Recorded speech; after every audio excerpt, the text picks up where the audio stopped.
Bonsoir à tous, bienvenue dans notre émission La Réunion Léla, en espérant que vous allez bien, que vous ayez choisi de vous vacciner ou pas, que vous soyez en bonne santé. En tout cas, prenez soin de vous et protégez-vous. On va parler de la vie d'une personne, on va parler de son métier. On va voir aujourd'hui qu'une femme, elle fait chaque métier comme un homme et parfois elle le fait mieux. C'est un Cosmo Réunionnais.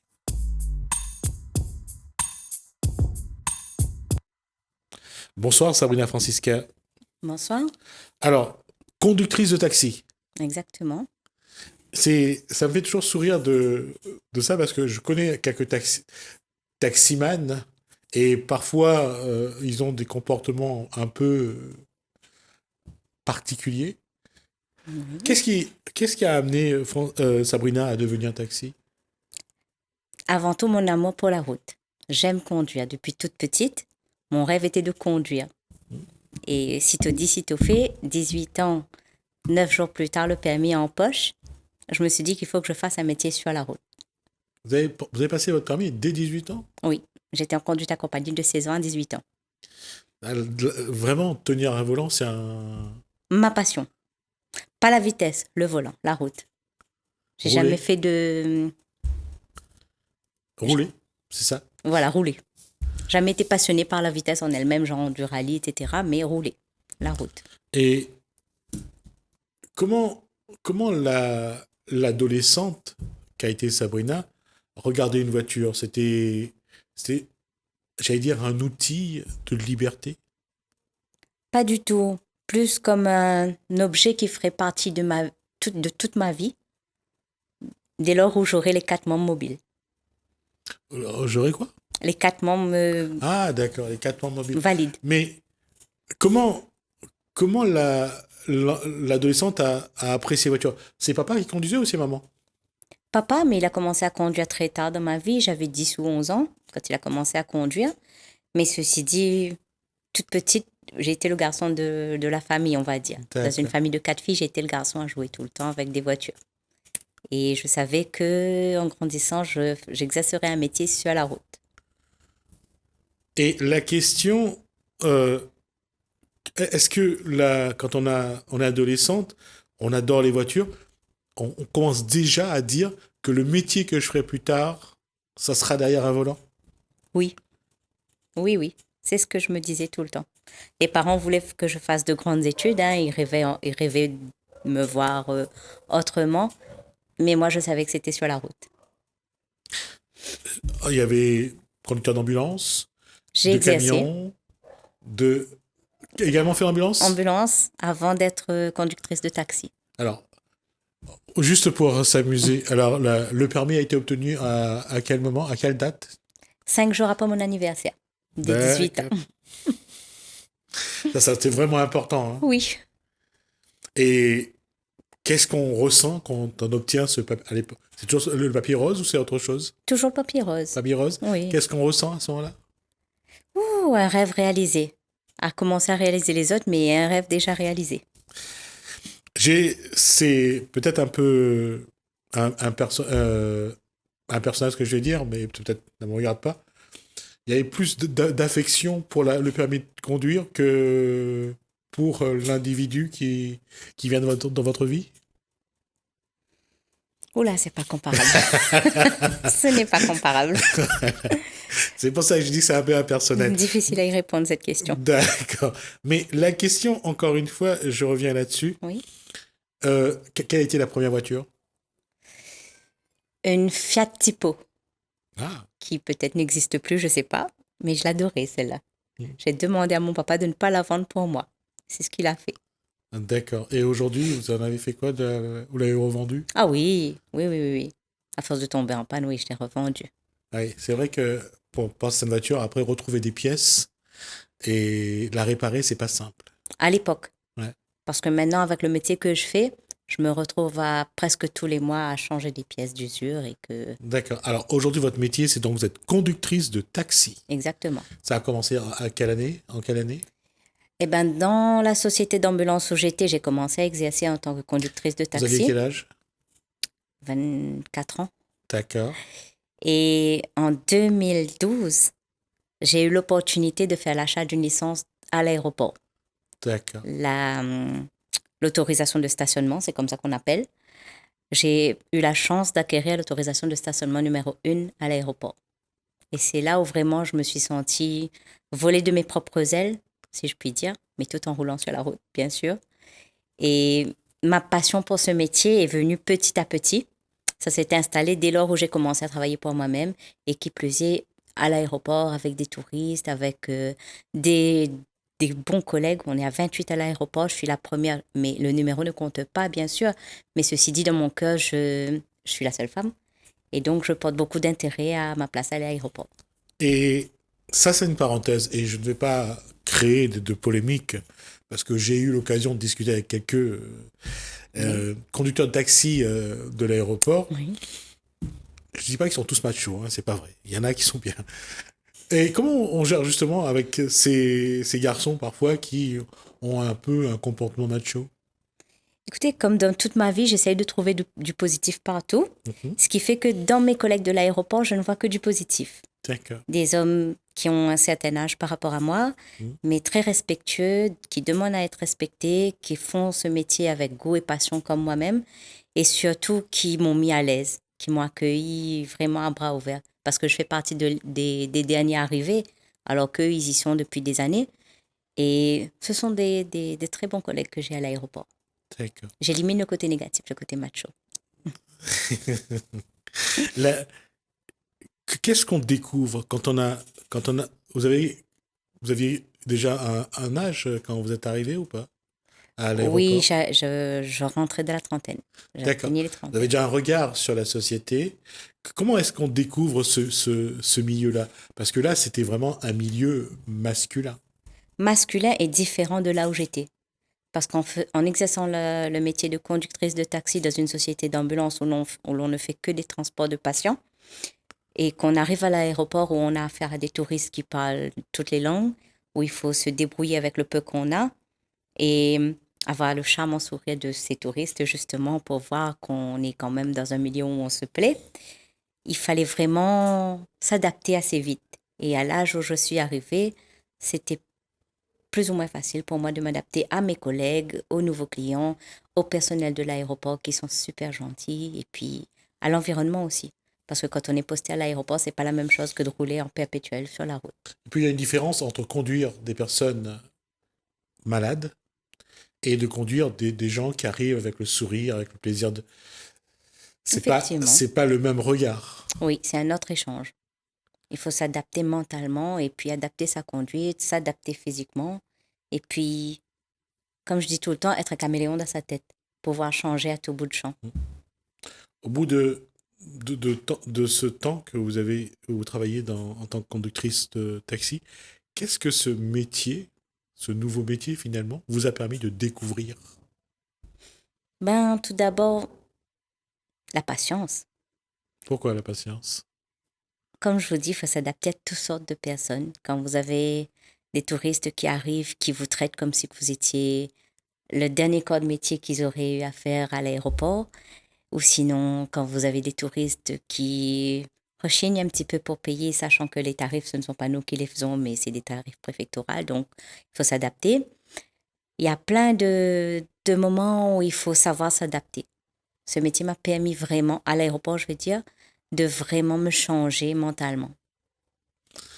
Et pour rester sur la capacité de s'adapter justement à des touristes qui sont totalement différents, bien sûr, les uns des autres, comment vous, de par votre éducation, votre façon d'être, quels sont les efforts que vous devez faire hormis la patience? Il n'y a pas vraiment d'effort à faire vu que je prends mon métier comme une passion. Du coup, je transforme cet effort à fournir dans quelque chose que je trouve facile, mais que quelqu'un d'autre ne trouverait pas facile. C'est par exemple de discuter avec quelqu'un qui ne parle pas la même langue que vous. J'ai pas de notion en allemand du tout. J'ai pas fait de l'allemand à l'école, j'ai privilégié l'espagnol. Et il m'est arrivé de tomber sur des touristes allemands où il fallait vraiment pouvoir communiquer, ne serait-ce pour se faire payer ou pour trouver l'endroit où déposer ses clients. Et après, bien sûr, ma prestation, j'ai trouvé ça difficile, mais que j'ai pris facilement. D'accord. Oui, c'est quelque chose qui est aussi dans le métier. C'est drôle de découvrir des endroits de la Réunion que vous ne connaissez pas. Effectivement, je découvre d'abord sur papier quand on me donne l'adresse du lieu, ou Oui. sinon quand on me demande, Madame, est-ce que vous savez où se trouve telle ou telle chose? Et heureusement que l'outil informatique est super développé à l'instant. Et je me penche sur mon téléphone et j'arrive à répondre à la personne. Mais ceci dit, ça éveille en moi une curiosité que même si c'est pas moi qui conduirai ces clients-là, mais ça m'intéresserait quand même d'y aller toute seule. De découvrir l'endroit. Exactement. À quelle heure vous commencez le métier chaque jour? Il n'y a pas d'heure. Il n'y a pas d'heure? Non, les demandes se font au fur et à mesure. Je peux commencer très tard, comme je peux commencer très tôt, et finir très tard, comme je peux finir très tôt. D'accord. Comment vous gérez votre vie de famille d'abord et de femme ensuite? Ça s'est fait petit à petit, mais j'essaye de faire la part des choses entre la vie personnelle et la vie professionnelle, qui n'est pas forcément facile parce que c'est moi qui gère le tout, mais c'est devenu machinal, on va dire. C'est l'instinct. On le fait instinctivement. Et la vie de famille ne souffre pas trop du travail? Pas du tout. Au contraire. Toute la famille aimerait, comme vous, me poser des questions tout le temps sur mon métier, sur la façon dont je le fais, la façon dont je fais pour gérer le tout. Et je réponds avec passion comme d'habitude. Mais même si on en discute assez souvent, je vois que c'est pas à la portée de tous de se mettre dans ma peau tous les jours. Et j'allais dire la femme, est-ce qu'elle existe derrière le volant ou elle doit exister en dehors de l'habitacle de la voiture? La femme existe partout. Déjà, quand le client arrive, déjà, ils sont déjà surpris de trouver une femme, mais ils s'adaptent très vite. D'accord. Donc, je trouve que la place d'une femme, elle est faite. Dans le métier, elle est faite. Et justement, là, c'est quelque chose où on est au service des autres. Oui. Enfin, surtout vous, vous êtes au service des autres. Mhm. Et quelque part, vous devez retenir, gérer, canaliser les émotions. Il y a des choses que... Je pense qu'il y a des clients qui doivent vous mettre un petit peu hors de vous. Oui, ça s'est produit au tout début, quand on n'est pas encore confronté à tout type de personnes. Mais après, on sait gérer ça vite fait quand on fait un travail sur soi-même. Et je fais beaucoup de travail sur moi-même dans la vie de tous les jours. Pas uniquement pour le métier, mais dans la vie de tous les jours. Et est-ce que j'allais dire, vous direz à d'autres jeunes filles ou jeunes femmes de venir faire ce métier-là?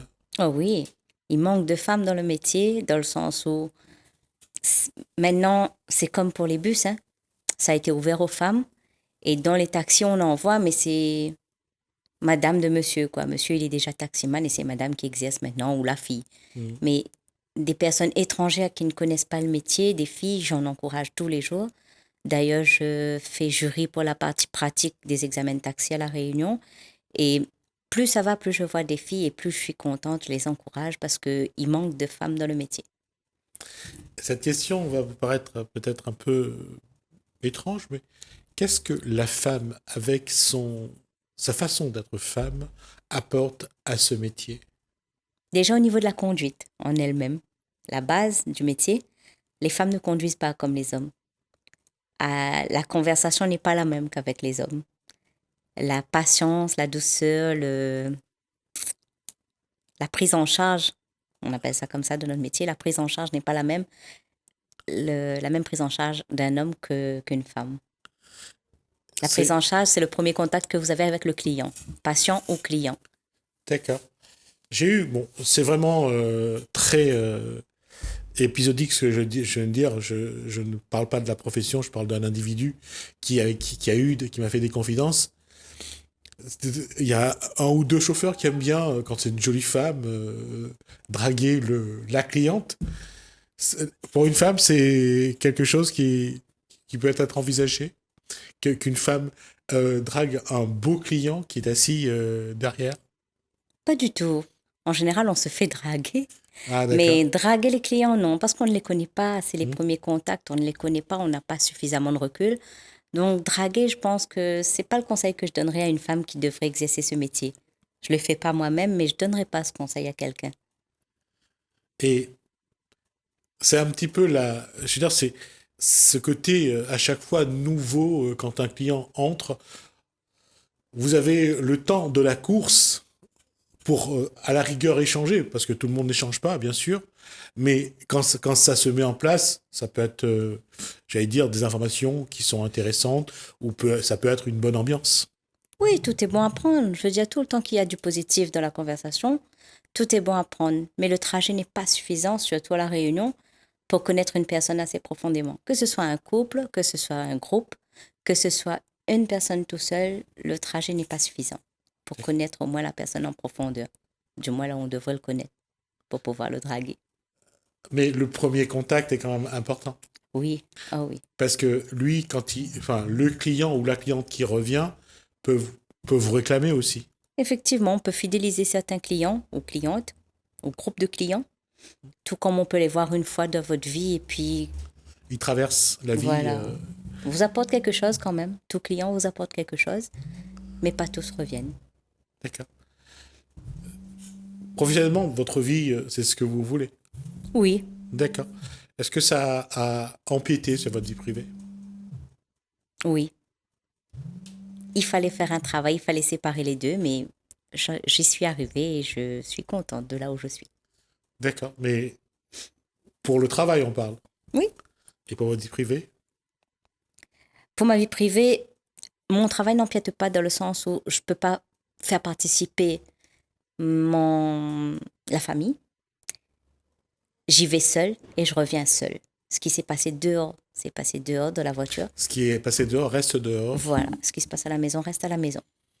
Et ça, c'est quelque chose qui, aujourd'hui, c'est un équilibre que vous avez réussi à maintenir. Oui, il fallait travailler beaucoup mentalement, mais j'en suis arrivée. D'accord. Mais comment, dans ce cas-là, aujourd'hui, après tant d'années d'expérience, comment vous voulez voir évoluer votre vie, votre métier? Écoutez, comme on a dit tout à l'heure, avoir plus de femmes dans le métier, ce serait bien. Et puis, faire en sorte que le métier reste ce qu'il est, c'est-à-dire un métier respecté, un métier où tout le monde respecte tout le monde, le professionnel comme le particulier, comme le client, comme les autres personnes autour, les autres intervenants. Et surtout, faire évoluer le métier dans le sens où la vie même évolue, la technologie évolue, et pourquoi pas essayer de trouver comment faire évoluer le métier technologiquement parlant. Et pour cela, nous avons des jeunes qui travaillent d'arrache-pied, si je puis dire, en études et qui nous apportent pas mal d'idées vraiment à innover, à s'approfondir sur le sujet. Mais pour cela, il faudrait peut-être qu'on fasse un groupe de collègues ou qu'on en parle parce que moi, personnellement, j'arrive à le développer, mais j'ai pas suffisamment d'aide. C'est-à-dire développer. Pas suffisamment d'appui. Je les développe dans ma tête, mais j'arrive pas à juger si c'est une bonne idée, une mauvaise, s'il faut le travailler.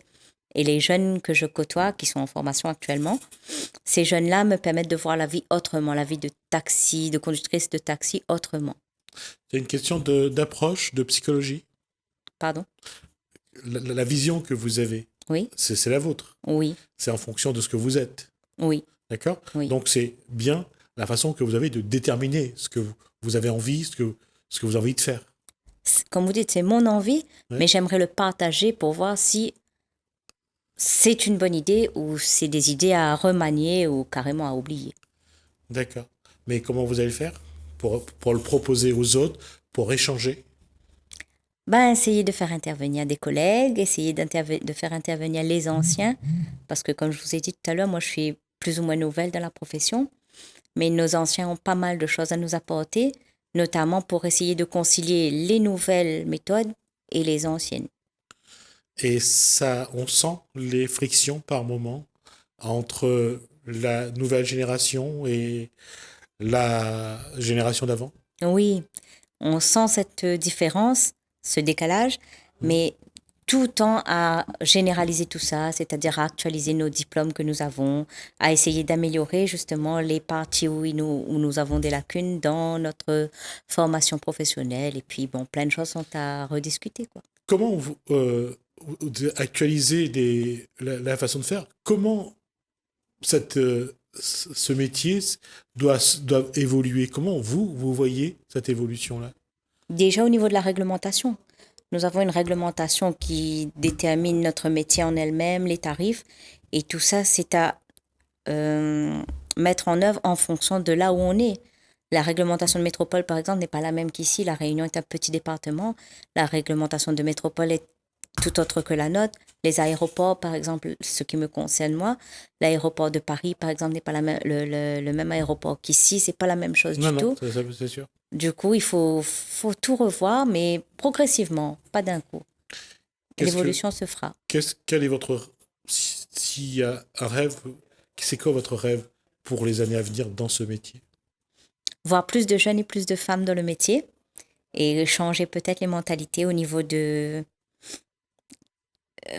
relations que nous avons entre nous, entre collègues. D'accord.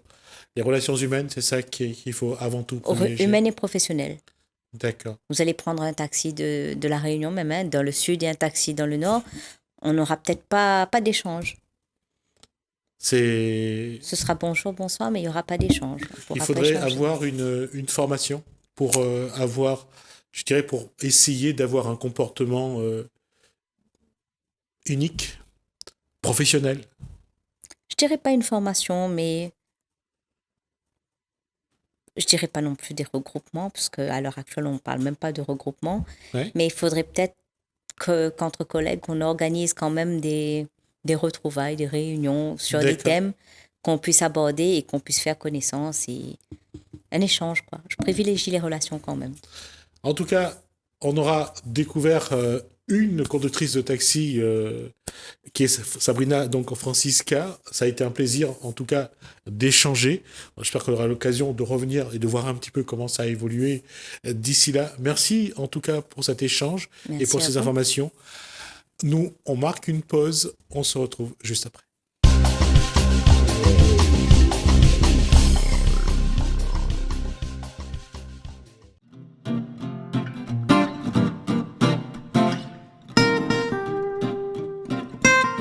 Quelle formation vous l'avez fait pour être monitrice? À vrai dire, moi, comme on a plein de CAP, plein de brevet agricole, tu ne demandes pas moi de faire une formation spéciale. Sauf que moi, j'ai été formée par M. Tessier pendant une semaine, juste pour la formation de monitrice d'atelier. Quoi vous avez besoin d'apprendre pour pouvoir faire ce métier? Comme on était déjà au FAO, foyer d'accueil occupationnel, moi, c'était que j'avais besoin d'apprendre comment travailler avec les personnes, enfin, à vrai dire, pour former ça, pour notre travail dehors, quoi. Quoi vous avez besoin de plus, justement, pour travailler avec ce public qui ne réagit pas de la même façon? C'est de communiquer avec eux? Et nous communiquons beaucoup. Et après, comme Mitao, tout ça, m'avait déjà appris au foyer d'accueil occupationnel. Donc, pour moi, c'était adapter à notre besoin, quoi que ce soit a besoin, pour aller un petit peu plus loin. Et ou en matière en tant que professionnel dans ce que vous faites aujourd'hui, quoi ça demande comme émotion, comme valeur, quoi il faut toujours avoir pour être présent, pour répondre présent, pour répondre à ce que ce public demande à vous? L'écoute, la patience, et après savoir comprendre aussi ce quoi je dis à vous. Parce que des fois, on va dire une affaire, mais il faut essayer d'approfondir pour voir derrière exactement c'est quoi ce qu'on a derrière. Par exemple, si on a un petit problème entre la famille ou bien un petit problème avec les autres, il faut nous arriver à comprendre ce que ça tu veux expliquer à nous. Mais après, beaucoup de patience, beaucoup d'empathie surtout, parce que ça, c'est un métier, si on n'a point tout ça, on ne gagne pas fait ce que vous avez envie de faire, bien comme il faut. Et justement, quand on parle d'empathie, de patience, ça veut dire que quelque part aussi, est-ce que ça y l'a remis en cause votre façon de regarder la vie? Moi, comme on a tout ça, ça veut dire que la vie est belle, tout simplement. Parce que nous va penser, la vie n'est pas belle, mais quand on accompagne les autres là, pour moi, la vie est belle. Parce que nous donne aussi ce que nous en avons en nous aussi, quoi. C'est-à-dire que vous voulez faire plaisir de savoir que vous apporte quelque chose aux autres. Ah oui, beaucoup. Et ça tire à moi ça aussi pareil. Hein. Il dit à moi, ben aujourd'hui, vous connaissez comme elle avait besoin d'aide, ou l'écoute à moi. Ou bien comme elle a demandé à Omiga de pas faire quelque chose, ou la apprendre à moi. Ou bien elle me demande à où, avec qui ça adresse à moi, comme elle a un problème. Vous l'avez écoute à moi, vous l'avez dit à moi. Mais hommes ont besoin de beaucoup d'écoute. Beaucoup, beaucoup, beaucoup. Et justement, quand on parle beaucoup d'écoute, où qui ça y écoute à vous? Ouais, Madame Onia, comme elle a quelque chose, mais ça va directement dans son bureau, et Mikos aussi. Parce que quelque part, il prend beaucoup. Hein, ça, oui, oui, oui. Mais après, quand on vient de travailler avec la joie, le bonheur, là, ben pour le temps, les coups, il ne paraît pas où, mais il passe vite. Mais seulement, il faut venir avec ce que vous voulez. Il ne faut pas que vous veniez là avec une figure tout le temps, vous êtes triste. Et si vous arrivez à une figure comme ça, moi, en conditionnement, ben, il dit à moi, il y a soit il arrive à une mauvaise affaire, ou bien on est en colère avec nous. Mais il ne peut pas emmener une figure comme ça ici. Donc, il faut tout le temps les souriants, ou les accueillants, ou les bienveillants, quoi. Il faut arriver avec un visage souriant ici, d'une part, mais quand on arrive, vous de case, comment on laisse tout ça dehors? Ben, vous connaissez, quelque part, ça fait partie de vie de travail, vous voyez, il fait partie de vie. Mais s'il y a quelque chose qui ne va pas, ben, ou même vous mettez à un petit moment de recul, où il s'est pensé, il dit, ben, que ça m'a fait de mal aujourd'hui, que ça m'a fait de bien. Et après, ou même penser à vous connaissez que ça n'était bien, que ça n'était pas bien. Mais après, si on est à côté, comme conjoint, on peut dire, m'a fait un chose, n'était pas bien. Vous pouvez conseiller à moi quoi, par exemple, ouais? Mettez-vous à ma place 2 minutes, que ça peut conseiller à moi. Et il peut dire quelque chose, peut remettre en question aussi, peut dire ça. Peut-être on a fait ça, elle n'était pas bien fait, mais oui, ça il corrige au coup demain. Donc finalement, aujourd'hui, on a trouvé cet équilibre que tout le monde cherche, quoi. Il y en a 16 ans, mais elle m'a fait trouver. Et c'est quelque chose que vous arrivez à faire évoluer dans ce contexte-là, ou bien vous essayez de dire où il ne faut pas que ça y bouge? Ah non, au fur et à mesure, il évolue un petit peu quand même. Parce que au fur et à mesure, nous découvrons autre chose aussi. Moi aussi, je découvre autre chose par les formations que je fais aussi. Après, comme il écoute aussi beaucoup ici, enfin, le chef de service, l'infirmier et tout, ben, on va apprendre encore des choses. Donc, il veut dire que la vie, on est là que pour apprendre et pour transmettre aussi ce que vous l'avez appris aussi aux autres. Qu'est-ce que ce public porteur de handicap là, apporte à vous aujourd'hui? Ah ben, beaucoup de choses. Ici, en dedans, il va dire que ça ne va dire peut-être n'est pas bien de dire, mais moi, il apporte à moi beaucoup de choses, beaucoup d'amour, beaucoup de tendresse, beaucoup de patience, beaucoup de passion, beaucoup de choses. Et quelque part, dans ce que vous voulez aujourd'hui, c'est aussi ce que vous doit donner un petit peu? Ben, à vrai dire, oui. Parce qu'avec Zot, je suis vraiment bien à l'aise, bien tranquille, posée aussi dans mon travail. Voilà. Et comment vous voyez évoluer au travail pour les prochains mois, les prochaines années? Ben, avec tout ce que nous avons à entreprendre, beaucoup de choses. Et puis moi, ce que la fierté que moi j'en a, que comme on a quelqu'un, parce que si on danse, c'est quand même un public avec pathologie un petit peu plus lourde. Et comme il voit que quelqu'un, il sort du conditionnement, il va sur une équipe extérieure, pour moi c'est une grande fierté. Au moins, on a réussi à faire quelque chose pour la personne. Et comment on voit l'avenir pour ce public porteur de handicap? Quoi la société peut faire un peu plus aujourd'hui pour mieux insérer ce public? Mais il ne faut pas les entreprises, ils rejettent les autres. Quoi. Quand ça fait une demande vers une entreprise, il ne faut pas dire aux autres, ben, je vais vous rappeler plus tard. Non, ça n'est pas bien. Vous n'avez qu'à poser, par exemple, le moniteur, la monitrice, pour connaître comment la personne il est. Après, faire une discussion avec le chef de service pour voir vraiment si la personne est en capacité d'aller à l'extérieur. Mais il ne faut pas rejeter comme en ce moment, ils rejettent chaque instant. Quoi. Parce que vous avez aussi des droits aussi. Et vous avez plein de capacités, beaucoup. À votre avis, comment il faudrait communiquer justement sur ces capacités pour montrer que ce public est aussi capable qu'un autre public? Ben, on peut dire ça. Comment nous peut montrer ça? Oui, parce que là, c'est vous qui est en charge. C'est-à-dire que, voilà, ça va dire au patron, ben, il peut faire ça, il peut faire ça, il peut faire ça. Comment on peut justement apporter le message? Ben, par exemple, le patron n'a qu'à prendre la personne au moins à laisser au moins un petit bout de temps au moins. En 2 jours, on ne peut pas voir les capacités qu'il y a. Prends un lien minimum au moins 1 mois, au moins. Et là, le patron va voir vraiment. Et surtout, il faut mettre quelqu'un qui accompagne les autres, qui voit bien. Parce que le patron, il est en haut, là. Il ne voit pas la personne en bas. Il faut quelqu'un, un accompagnant pour accompagner la personne, pour bien voir ce que la personne, il vaut vraiment en réalité. Et quel message vous enverrez au patron, justement, pour convaincre Azote que ce public-là l'est capable? Laisse aux autres chance. Donne à aux autres chance que la chance que les autres en ont, donne à aux autres chance.